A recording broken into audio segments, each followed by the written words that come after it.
Welcome back, everybody, to Two Guys, a Stack of Comics. My name is Reed. Along with me, as always, is Mike. Hey And it is everybody. Saturday morning. Mike, it's time for our best new comics of the week. As always, we've got a few recommendations for you folks this week in the stack. Again, with these, we're not saying these are perfect. We are saying that these are good comics that we do feel as comic book readers you might enjoy and might be worth you putting on your pull list or giving a check out too. We will start with Mike, and I know we only start with this book, but I will say I think this was the best issue of Conan yet. Conan issue 24. Jim Zub, Fernando Dagnino. We have had this long running plot the last few issues of Conan sort of dealing with the armies of Set. He has been, teamed up. He was captured. He was forced to fight as a barbarian. Him and Zula had some plans to escape, and everything comes to a head in this issue. And what I really loved about this issue has so much action and it has such great fight scenes. The Dagnino art is just really, really good. They do such a good job every month of capturing an artist who gets Conan. And what I think they've really done a fantastic job with Conan is you'll get some of these shots like this that are almost like cinematic in their approach, these two-page spreads where they enter into like a temple or Absolutely. it's fantastic. This one we have seen in this story, Conan had this woman he was trying to help. And he agreed to help, and so we see the serpent kind of folks that they have. They have the ability to take over minds, and there's an absolutely heartbreaking scene at the end where Conan is going to save this woman, and she's been mind controlled, and she dies. And there's a couple silent panels that just show Conan's anguish and being unable to do so, just so perfectly captured by Zub and the way he writes the character. And to me, this was Jim Zub hitting the home run on this, but he always has. But this was when you see someone get in the zone and they know what they're doing. And what I loved about this had everything Conan in the book. It was action, it was suspense. He was incredibly strong, incredibly brave. But there's also that heart of the character, this moral code that he has. And that scene at the end where he can't save the woman, and you see his heartbreak and his anguish. That's what makes him a great character and what separates poor writers of Conan who just write him as a mindless barbarian, and great writers of Conan like Zub who know the heart of the character. It's like Absolutely fantastic. it's like he was in the zone when he started Conan, but then he got into the zone. Mm-hmm. If he could No, be we see this in zoned in, sports. he We see got this in there. sports all the time, right? Like Tom Brady was always a good quarterback, but there Yeah. was a 5 year period where it was like, oh, he was good. Now he's like scary. Yeah. And I think that's where Zub's at with Conan, where it's just man, every month it delivers. And we don't try to just come on here and like shill for books or anything like that. The reason we highlight this is, folks, we hear That's a so good often. comic.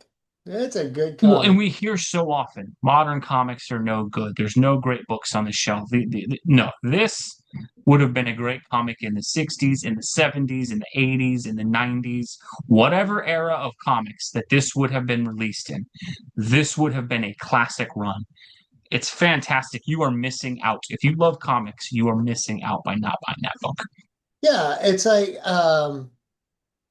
this comic is like you said, it could be enjoyed in any era, and we are truly fortunate that we are reading it as it comes off the shelf. It's not 10 years later. I guarantee you, 10 years from now, it'll be in a collected edition, and people will be like, "Oh my gosh!" Yeah, Yeah, no, this was, and I think that's the one thing as I'm reading this, I just gain an appreciation for. And the last run that I had this sort, and I think this is better, but the last run I had this kind of affinity for, when I was reading Jeff Johns' Green Lantern as it was coming out, oh yeah, yeah, you knew that, man, they're doing something really special. And they just kept adding new wrinkles and new things with Jeff Johns' run. And I remember reading, I'm like, I know this is not going to go. And Johns was on it a decade, I think, which is longer than we get from most. I yeah. hope Zub is on this book for that long. But yeah, like you said, it's one of those things where you read and you're like, man, this is a classic in the making, and people are going to love it. And I think overall, if you love comic books, this is one to pick up. I thought this was the best issue of the series so far. We'll pivot to our another comic we're going to recommend, another character you and I both love on the channel. I'm probably a little bigger fan than you, Mike, but we have done a lot of videos bemoaning the fate of this man right here, Frank Castle. He's Uh, back. He's we back. finally get him back. Benjamin Percy and Julius Oda on this one. Um, Suitably violent. Now, I will say this, and this is Mike, I think where we can kind of Punisher's an interesting character. This book is very violent. It is polybagged. It's a red band comic. They don't go over the top with cussing, but it is extremely violent. It's got your kingpins, your tombstones, and Frank is suitably violent in this book. Frank. Yeah, yeah, yeah. He's frank as he should be. There's some great scenes, some great dialogue, some great action. I think Julius Oda captured a lot of that really well to kind of set this. And again, we don't like spoiling too much on these, but largely you get this plot of Frank is kind of amnesiac. He doesn't remember his name. He just remembers his gut instincts of how to shoot a gun, how to survive. You get some great scenes with that. It really sets up some interesting things and puts Kingpin involved with this in some interesting ways. I thought it was good. My only caveat to it, and I know Punisher is an interesting character for this. Mike, how do you feel about the red band polybagged thing for Punisher as a character? Uh, for Punisher, it works, I Okay. think, because you want if you're a Punisher fan, that's pro you buy the comic because you want to see Frank kick some A and I shoot don't some know. butts. Yeah, And so you got to bring it. And Kingpin too. And interestingly, with our TV show, Daredevil and was born Kingpin, again. Yeah. yeah, and Frank's in the new Daredevil show, and so is Kingpin. So, we might see this brought to TV in some future Daredevil season or something, a side plot. I think it's interesting that I'm always conflicted when I pick up a Marvel book and it's in a polyback, and that there is part of me that looks and goes, they used to be able to do this without having to go that far. Punisher, like you said, is probably the one character it's appropriate for. I Yeah. do just at times wonder if sometimes we are using the excessive gore and violence as a cheat, or because we don't want to try to bridge the gap anymore. And again, Punisher was never a kid's comic, but he used to be able to appear in comics that could be without that. It's a great book. I loved it. I will say I just always am conflicted when I go to the Marvel section and there's a polybagged comic. It's like not for kids, and it's like that's I get it, but it's a different feeling. But I would definitely recommend it. Frank was back. It was great to see the Punisher act like the Punisher again. And the most hopeful section of that book was the letters page in the back, which yes, I'm still the nerd who reads those. But they had Benjamin Percy and Julius Oda talk about the Punisher. They talked about how much they loved the character, how much they wanted to get this right, how much they connected with that character. That's what we've been asking for. And so could this go off the rails? No, Of course. put the team on the book that loves the character. You can't go wrong. Yeah, no, and that's all we've been asking is stop doing deconstruction. Punisher's a screwed up character. We know that. So, but you can have a person who has an affinity for that character, and I think they've done that. And so I think this was a good issue forward for it. Yeah. Best two books I think of the week are that one. We're going to highlight some other ones here that are a little bit different off the board. Absolute Batman number 12. Um, this was a brutal issue. This was a brutal issue. We kind of Definitely. see we've had Batman in conflict with Bane for a while. He's been tortured. There's been a lot of gruesome things happening in this book. We finally see the fate of Bruce's friends in this book, and we kind of see them forced by Bane to adapt more of their villainous personas. Great cliffhanger in this with Catwoman showing up. Mike, I think Absolute Batman. I wasn't a huge fan of how gruesome some of this is, and again, I It was think brutal. as a comic book fan, I will always say, while I enjoyed the heck out of it, I do like, man, kids could not pick this up kind of thing. But I will say, I appreciate the fact that if you're going to have a story where they have created Bane as a really sizable threat for Bruce, if he was going to kidnap Bruce's friends, it shouldn't be that they just get clunked on the head and he saves them all and everything's okay. And so I like that they went there. I like that they went with the stakes. I think we were all waiting for when are these guys going to turn into the villains. And so I think for the first year, because this is issue 12 of storytelling, this was a heck of a way to cap it off. How do you feel they've handled this book about a year in, Mike? So far so good. I do kind of feel like they could have done these villains one at a time instead of all in one issue, They Yeah, could have, it was a lot real quick. yeah. And that could stretch it out a little bit, like you could get with I mean, some of it was disturbing, like what they did to Penguin. Yeah. But you could like take the Riddler and he gets messed up. You No could have done spoil. an issue of maybe him dealing with each of them at a time. Yeah. I think where I'll give Snyder credit, he has gone the absolute opposite direction of where I thought the book was going to go.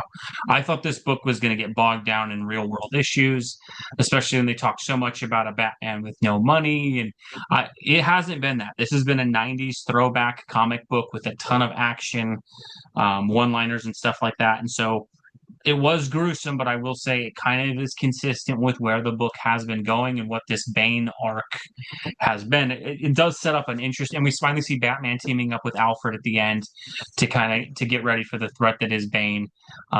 It's in an interesting place, and I think I, if you I, wanted something fresh, they have provided something fresh. I would be interested how many of the viewers still have Absolute Batman on their pull list and comment below, like, how do you feel about it? It is pretty, I would imagine a chunk of our viewers do have it on their pull list and they're reading along. So, And I think because we've had such strong stuff happening in Batman and Robin and a couple of other books that Batman and Robin and Batman Dark Patterns both came out this week. I'm not going to quite put those on the recommends for this week. I think they're good books because we've had some solid content like that coming out. This alternative works. Whereas if everything was in a bad place in the main continuity, it would be a weirder thing. But I think with everything being solid over there right now, or at least a few places that are solid, this book really works. Um, I'll go to a book I loved, but I hated the last page. So Aquaman #9, mhm. Jeremy Adams, John Timms on arts, continuing this great arc. They've had this kind of mythological approach with Aquaman. I will say there was this really great thread that they had where Aquaman was put into a different dimension. He kind of found his family. Everything was time displaced, though. And so there was some major stakes. His daughter had become a grown up, Mira had passed away. Like there was a lot of things that happened, sizably epic. We get the reveal in this last page because he returns to the main universe. There's some cool action scenes between him and a corrupted member of the Justice League in this book. And again, not going to spoil everything, but I think it's great and worth your time checking out. Again, I think John Timms on art doing really good, and Jeremy Adams has such a good voice for DC characters. But we kind of get the fake out at the end that like maybe not everything is where what, and then it appears that in the same dimension, his wife and kids are still alive. And so all I'll say is I wonder how Adams is going to handle it. I loved the comic. Part of why I was invested, though, is that he took those major swings of like aging up the daughter and killing off Mira. Not that I wanted to see those characters killed off, but it made it feel seminal. I will say the rug pull of like, oh, they're still here. I don't know, Mike. How do you feel when they do a quick rug pull like that on comics? Like, how did that one hit you? Uh, um, I sometimes I understand why they do it, other times I don't. So, it always feels like a little bit like a cheat, right? For sure. It For sure. feels like a little bit of a cheat, but I don't know. You've really been enjoying Aquaman, and that one is not on my pull list. And I'll give Adams. I trust Adams, Jeremy Adams enough that it's hard for, yeah, it's hard for Adams to write a bad book, right? He always he's just such delivers. a good writer. So I'll trust that he knows what he's I might have to doing. put that one on my pull list. Now, you may have a friend who could lend him to you. Um, Okay. but I think the thing is, I'll trust Jeremy Adams. What I do Yeah. miss from comics a little bit, and I hope he's got something he's delivering on here. I thought when they had Mira killed off, I was like, man, this could be like a DC equivalent of when we used to have these major character deaths that lasted, and that brought a ton of my investment into it. This would be a bit like after the Gwen Stacy death. It was like 2 issues later. Never mind, she's fine. Yeah. Yeah. And that's I do wish sometimes they would take the larger. And again, I'm going to trust that Adams has something that he's planning, that it wasn't just I didn't want to actually go with that. Yeah. He's earned enough goodwill to go with it. But I will say that was a discouraging development. But I would still recommend it. I thought everything before that page fantastic, and I think that's a comic. Again, if you like comic books, that's one we're picking up. Last three books we'll mention. These are a little bit different, but we'll kind of mention it. DC, You got the Superman in Superman, there? the Kryptonite Yes. Spectrum, number Yeah. two. This is from the creative team of a book called Ice Cream Man, which I have not read, which, again, if you have, the art will not be for everybody. It is a little Frank Quietly esque in there. I'm going to say this. I enjoyed the heck out of it, but despite the fact that this is a stupid comic book, there's a lot of ridiculous things happening in here. Yeah, But and where I loved sometimes, Yeah. This felt like you could put it with a Silver Age super. Those crazy. Sometimes you'll see those crazy old covers of like Jimmy Olsen's turned into a kaiju, or Lois dyes her hair blonde and she's gonna marry Superman to just like all these Yeah. crazy things that used to happen. And this kind of feels like you could just slip it inside one of those ones of those Silver Age books. I Yeah. have a major affinity for it for that, and that I think there is a place in comic books for a story like that. Mike, when you see them take that approach as an old school fan, how did you have this one hit you?